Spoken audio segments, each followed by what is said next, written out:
Makanya gua memutuskan ambil 125 cc itu karena pertimbangan-pertimbangan yang tadi gua sebutin gitu.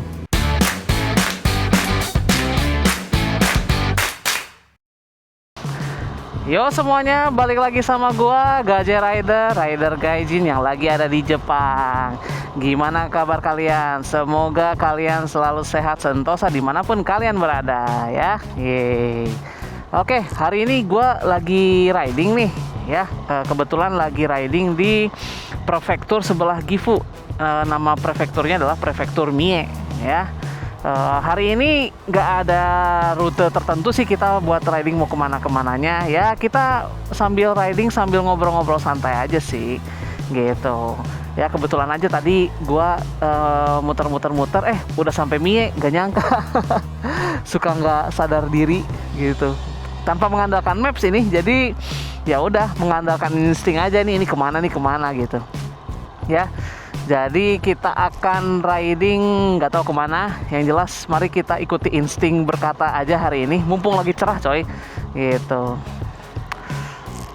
Sekarang ini lagi di pertengahan, nggak pertengahan malah ya, di awal-awal bulan April ya.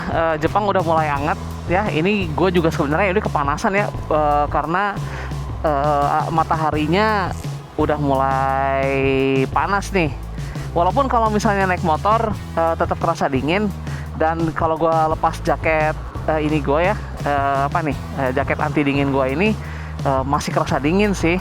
Tapi begitu dipakai jaket ini panas coy. Ini gue aja keringetan coy, punggung gue keringetan. Aduh.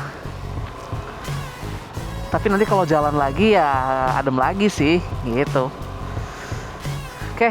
Kita riding nggak tentu arah, dan ya sambil riding kita ngobrol-ngobrol lah ya. Gimana sih rasanya punya motor di Jepang, motoran di Jepang, terus plus minusnya apa sih, dan kira-kira buat kita itu worth it nggak ya gitu. Kira-kira buat kita yang mau tinggal lama di Jepang worth it nggak sih punya motor gitu. Gitu nanti kita akan bahas sambil ngobrol-ngobrol. Menurut ini murni pendapat gua ya. Setuju nggak setuju nanti kalian bisa ngobrol di kolom komentar gitu. Ini karena masih macet, kita harus keluar dulu dari kemacetan ini guys, biar tidak kepanasan. Gua nih panas banget gue coy, keringetan gile. Oke, jadi gue ini udah punya motor di Jepang itu kurang lebih setahun lebih ya, setahun setengah lah kayaknya. Jadi awalnya itu gue ngambil SIM mobil karena gue pakai banget buat kerja, kan gue kerjanya emang harus mobile ya. Kadang juga harus ke customer, benerin mesin dan segala macam.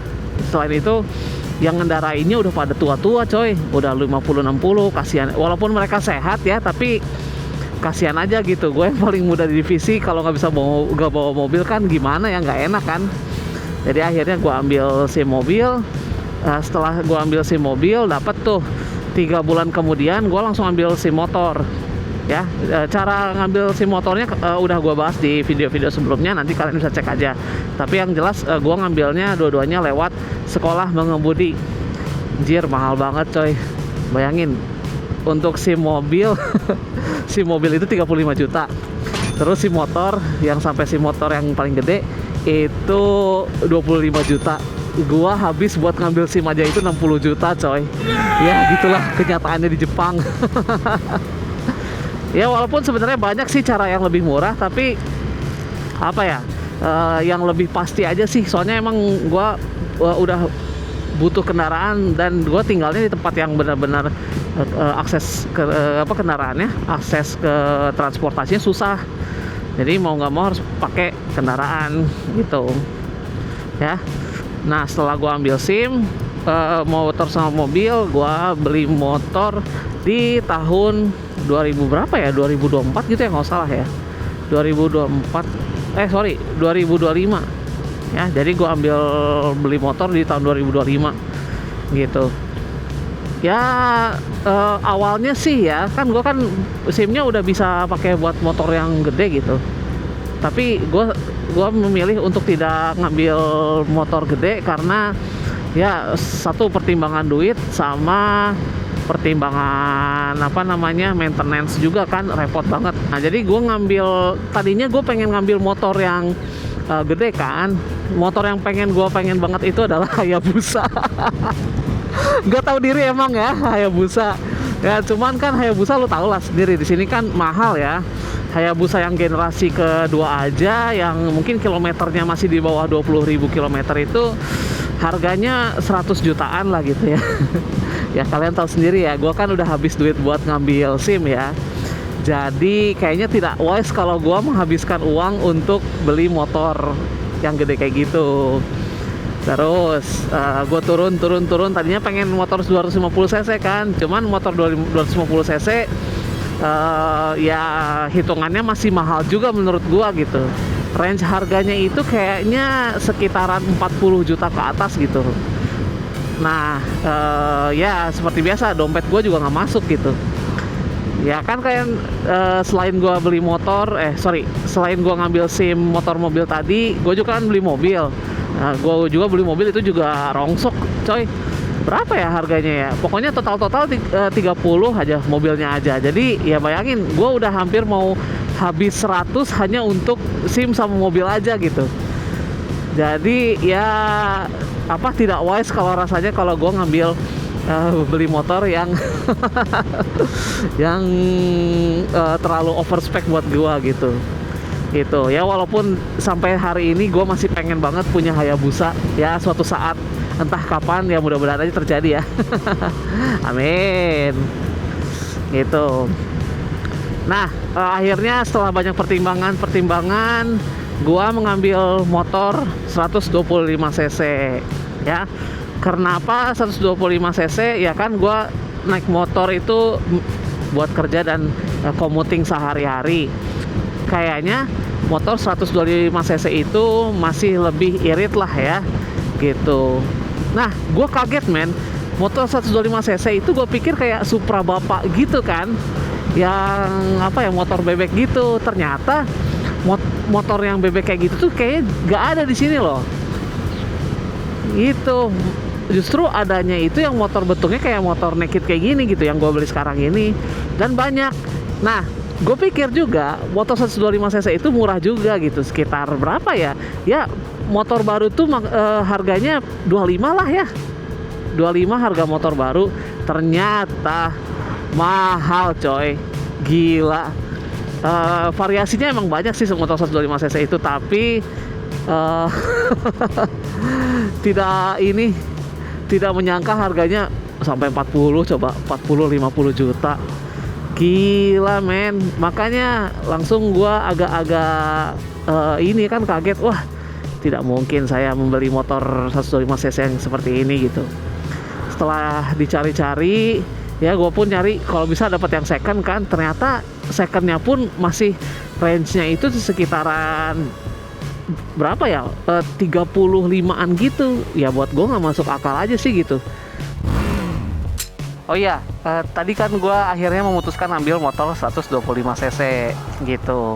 Nah kenapa gue ambil motor 125 cc?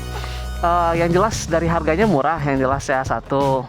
Terus bensinnya juga irit kan kalau motor 125 cc. Ditambah motor 125 cc itu nggak ada yang namanya syakeng. Syakeng itu kayak inspeksi kendaraan lah gitu ya. Kayak motor-motor gede dan mobil, truk dan segala macam itu wajib ada inspeksi kendaraan alias syakeng tadi, dan dilakukan dalam waktu 2 tahun sekali. Kalau truk kalau nggak salah setahun sekali deh. Jadi motor ini benar-benar irit lah buat secara duit lah gitu ya, secara duit dan cost of ownership-nya juga gitu. Terus sama asuransinya juga ini karena gue udah punya mobil motor 125 cc itu ngikut asuransi si mobil. Jadi gue nggak perlu bayar mahal-mahal gitu. Soalnya kalau misalnya gue ngambil asuransinya terpisah motor sama mobil, nanti harga per tahunnya itu, harga asuransi per tahunnya itu antara 3 juta sampai 4 juta. Kan lumayan coy. Memang sih kekurangannya motor ini nggak bisa lewat jalan tol ya. Tapi karena gue mau pakai motor ini buat daily, buat sehari-hari, buat kerja, buat commuting dalam kota pun sebenarnya cukup gitu. Dan gue nggak expect malah ini masih bisa lari sampai 80 dan 100. Buat gue udah cukup sih untuk motor 125 cc mah. Makanya gue memutuskan ambil 125 cc itu karena pertimbangan-pertimbangan yang tadi gue sebutin gitu. Secara riding sih, untuk riding di tengah kota ini masih enteng lah gitu ya. Jadi masih bisa manuvernya enak lah gitu ya. Apa namanya ya? Ya dibawa touring sesekali masih oke juga sih ini motor. Jadi nggak masalah sih buat gua gitu ya. Ya walaupun kadang agak menyayangkan, aduh nggak bisa lewat jalan tol gitu. Tapi itu bukan problem yang besar sih buat gua gitu. Bensin irit, oh iya bensinnya irit ini. Kalau motor-motor 125 cc yang udah high spec gitu ya, yang kayak Super Cup atau mungkin kategori-kategorinya udah mantep gitu ya, itu 1 liternya bisa lari sampai 50 km per jam. Jadi irit banget untuk motor 125 cc. Gue mengakui kalau gue pakai motornya agak kasar ya, kadang suka gas remnya sangat mendadak. Tapi sekali gua pakai seliter itu ngabisin bensin itu kurang lebih bisa sampai 40 km per jam lah gitu. Ya masih termasuk irit lah ya. Gitu. Masih termasuk irit. Terus harga olinya juga murah. Oh ya, sama satu lagi. Gua ini kan bisa boncengan juga gitu. Bisa boncengan dan speednya bisa mengikuti jalan utama gitu. Jadi kalau misalnya sekarang nih ya kecepatannya harus 50 ya, gue bisa ngikutin 50. Loh, emang ada ya yang motor yang gak bisa mengikuti kecepatan jalan atau aturan jalan? Ada. Gensuki itu yang motor yang moped yang cc-nya itu di bawah 50 cc. Itu dia maksimal kecepatannya itu hanya bisa sampai 30 km per jam. Dan mereka itu larinya cuma di pinggir-pinggir sini nih. Pinggir-pinggir sini. Nggak boleh mereka ke tengah jalan. Ya sebenarnya boleh-boleh aja, cuman biasanya sih ya mereka bakal mengganggu jalannya lalu lintas di tempat itu. Biasanya mereka di sebelah pinggir, nanti orang-orang nyusulin nyelip-nyelip mereka deh, jadi ginset gitu. Itu sih. Terus enaknya riding di Jepang itu yang jelas ya, karena jalannya emang mulus-mulus. Jadi hampir 90% lebih ya, mungkin 95% lah ya. Jadi ke motor pun nggak cepat rusak gitu. Terus apalagi ya, kalau parkir motor 125 cc ini enak. Untuk motor 125 cc ini kadang kita bisa parkirin di parkiran sepeda gitu. Nah makanya untuk motor 125 cc ini cocok sih buat gua gitu. Karena ya dibawa kemana-mana asik sih gitu. Gitu ya, cuma kurangnya itu aja sih, tenaganya kurang sama nggak bisa dibawa ke jalan tol aja sebenarnya gitu. Tapi kalau misalnya dibawa larinya ke jalan-jalan biasa gitu ya, masih oke kok menurut gua gitu.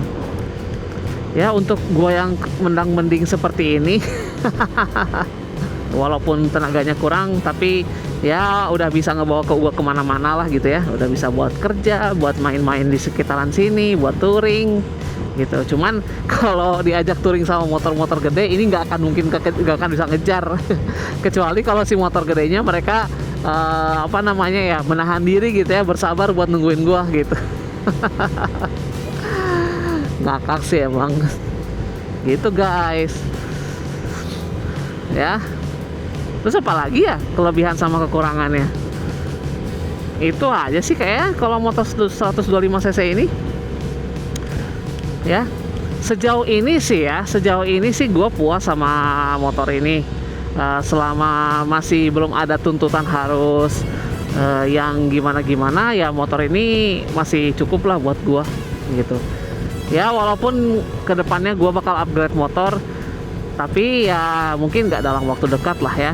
Hayabusa pengen sih gue pengen sih punya motor Hayabusa, sumpah keren soalnya. Oke gitu ya teman-teman, kesan pesan gue bawa motor 125 cc ini di Jepang. Ya sejauh ini masih worth it lah ya buat gue, untuk kaum mendang-mending yang sekarang ini masih ngumpulin duit di Jepang. Dipakai sehari-hari untuk daily, Untuk ya commuting sehari-hari sih nggak ada masalah ya, dan gua masih cukup menikmati motor ini. Oke, itu aja teman-teman ya. Sampai ketemu lagi di video gua yang selanjutnya. Jangan lupa untuk like, comment, share, dan subscribe channel gua biar gua tetap semangat ngontennya ya gitu. Oke, sampai ketemu lagi teman-teman, dan kita ketemu lagi di video selanjutnya ya. Sampai ketemu lagi dan bye bye.